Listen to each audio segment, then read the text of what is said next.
Hari ini dengan pertolongan Tuhan, kita akan melihat jalan yang ditetapkan Tuhan untuk kita tempuh. Di mata Tuhan selalu ada dua sisi untuk setiap hal yang kita lakukan. Seekor burung hanya dapat terbang dengan dua sayap. Demikian pula sebuah pintu harus memiliki dua sisi. Di alam semesta ini semuanya seimbang. Hosea pasal 7 ayat 8 menuliskan, Efraim mencampurkan dirinya di antara bangsa-bangsa. Efraim telah menjadi roti bundar yang tidak dibalik. Apakah roti bundar yang tidak dibalik itu? Sekalipun beberapa di antara kita tidak tahu bagaimana cara memasak roti, setidaknya kita pernah melihat orang menggoreng tahu atau makanan lainnya.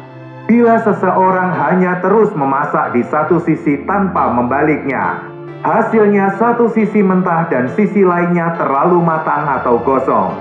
Makanan yang gosong tidak layak dimakan, apalagi untuk disajikan kepada orang lain. Hari ini kita akan mendengar tentang Efraim, yang karena mencampurkan dirinya dengan bangsa-bangsa lain menjadi roti bundar yang tidak dibalik. Kita akan secara khusus memperhatikan istilah roti bundar yang tidak dibalik. Ini adalah prinsip Tuhan untuk hidup kita. Seseorang yang terlalu banyak memberi perhatian pada satu hal, dia menjadi roti yang tidak dibalik. Sangat penting bagi orang Kristen untuk menjadi seimbang. Banyak orang Kristen menempuh kehidupan roti bundar yang tidak dibalik. Banyak orang menekankan kehidupan rohani secara pribadi dan mengabaikan kehidupan korporat atau kehidupan tubuh. Beberapa orang lain menaruh perhatian pada kehidupan korporat tetapi mengabaikan penghidupan pribadinya. Orang-orang seperti ini roti bundar yang tidak dibalik. Beberapa orang terlalu memperhatikan kebenaran tetapi tidak memiliki kasih karunia.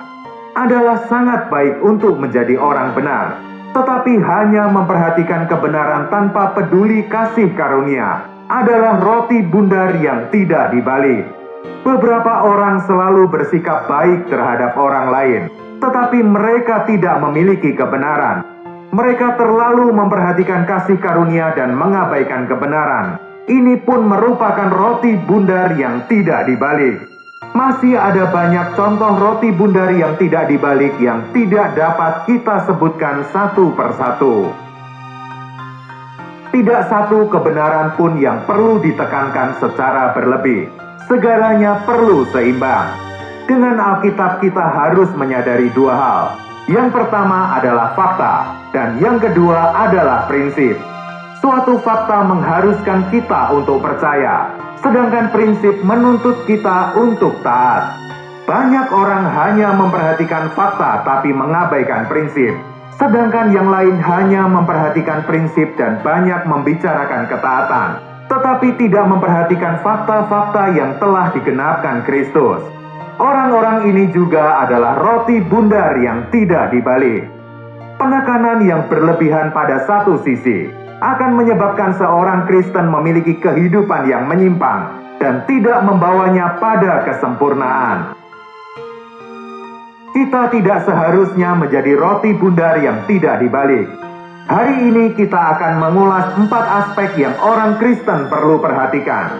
Di satu sisi, kita akan memperhatikan apa yang diperintahkan Tuhan. Di sisi yang lain, kita juga akan memperhatikan teladan Paulus. Injil menunjukkan perintah-perintah Tuhan kepada kita, sedangkan surat-surat Paulus menunjukkan pengalamannya kepada kita. Pertama, Tuhan memerintahkan murid-muridnya untuk mengerti atau memiliki pengetahuan rohani.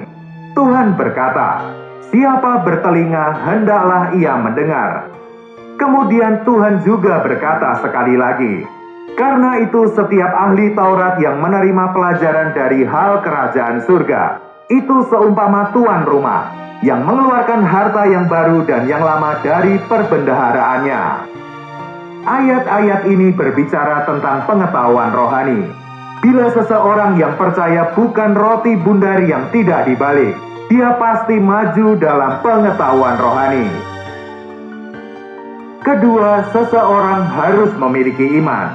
Karena Tuhan berkata, Percayalah kepada Allah. Ini adalah apa yang dikatakan Tuhan dalam Injil Markus pasal 11 ayat 22.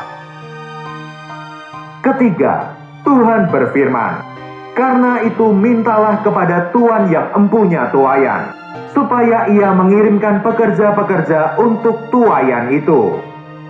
Ini mengacu pada semangat. Kita harus bersemangat untuk Injil. Keempat, Tuhan berkata, "Karena itu haruslah kamu sempurna, sama seperti Bapamu yang di surga adalah sempurna." Hal ini mengacu pada hayat, khususnya dalam hal kasih. Kita mungkin tidak sesempurna Bapa Surgawi, tetapi setidaknya kita harus mengejar untuk menjadi sesempurna Bapa Surgawi dalam hal kasih. Suatu kali Tuhan melintasi Samaria dan orang-orang di sana tidak mau menerima Dia. Ketika Yakobus dan Yohanes melihat hal ini, mereka berkata, "Tuhan, apakah Engkau mau supaya kami menyuruh api turun dari langit untuk membinasakan mereka?" Akan tetapi Tuhan berpaling dan menegur mereka. Bila kita membaca Injil dengan seksama dan mengelompokkan perintah-perintah Tuhan, kita akan dapat mengelompokkan perintah-perintah Tuhan dalam 4 kategori ini. Perintah Tuhan selalu adalah salah satu dari keempat kategori ini. Hal yang sama juga kita lihat dari teladan Paulus.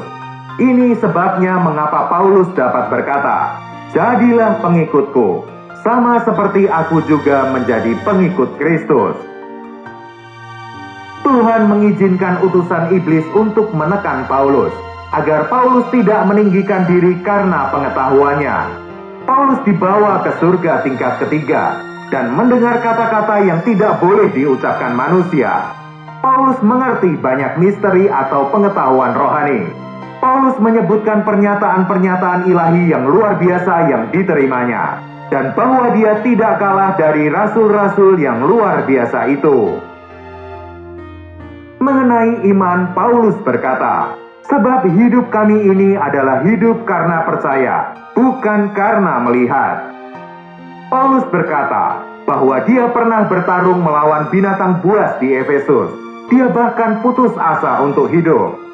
Ketika Paulus ada di kapal, di mana semua orang meninggalkan kapal untuk menyelamatkan diri, dan saat itu tidak ada makanan untuk dapat bertahan hidup, Paulus masih dapat menenangkan semua orang. Paulus berkata, "Karena aku percaya kepada Allah, bahwa semuanya pasti terjadi sama seperti yang dinyatakan kepadaku." Ini adalah kehidupan iman Paulus. Kita bukan sedang membandingkan perintah Tuhan dan pengalaman Paulus, tetapi kita menekankan bahwa seorang Kristen harus memiliki 4 aspek. Setiap orang Kristen harus memperhatikan keempat aspek ini. Kita bukan hanya harus memiliki semangat, tetapi juga iman. Kita bukan hanya harus bertumbuh dalam pengetahuan rohani, tetapi juga di dalam hayat. Bila salah satu dari keempat hal itu hilang, maka akan terjadi ketidakseimbangan. Bila kita meneliti pengalaman Paulus, kita akan dapat melihat adanya semangat, iman, pengetahuan rohani, dan hayat. Menurut perintah Tuhan, kita bukan hanya didorong untuk memiliki semangat dan iman, tetapi juga harus bertumbuh dalam pengetahuan rohani dan dalam hayat. Ada orang yang mengasihi Tuhan dan sangat bersemangat dalam memberitakan Injil, namun kebajikannya hanya dititik beratkan pada semangat. Dalam hal lain, orang itu memiliki banyak kekurangan.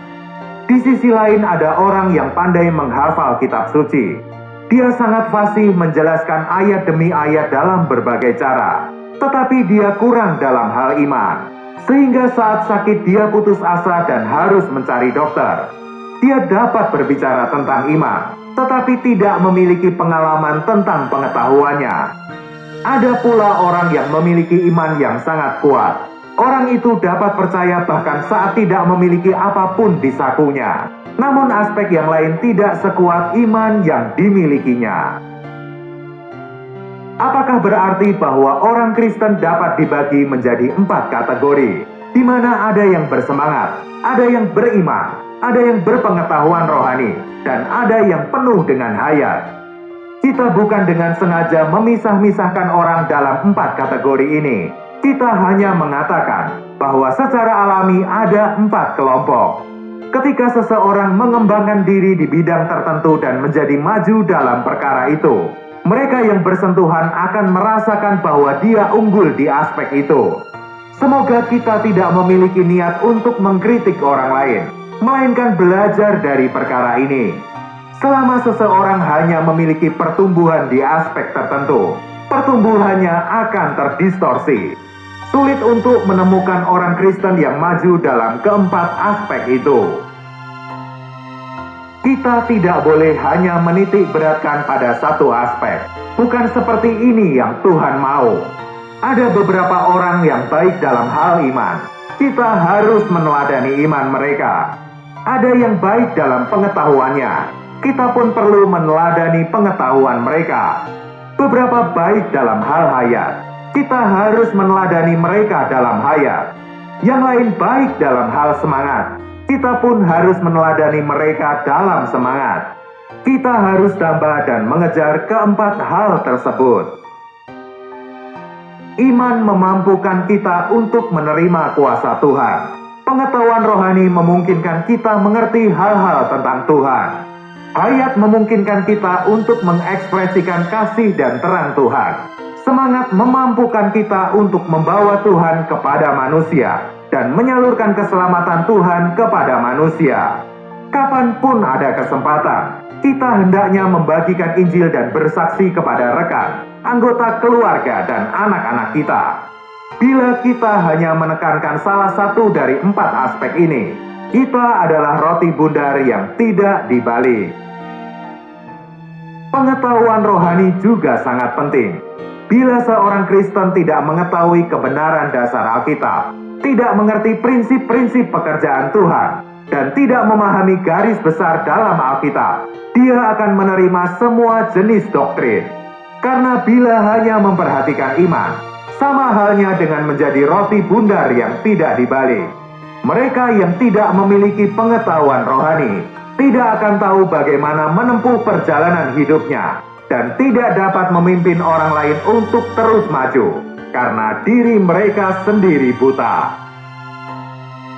Pada saat yang sama kita harus memperhatikan hayat. Kita harus mencari Tuhan dan mengalahkan segala dosa. Kiranya Tuhan membuat kita menyadari dosa-dosa kita. Dan semoga Tuhan meletakkan dosa-dosa di bawah kaki kita.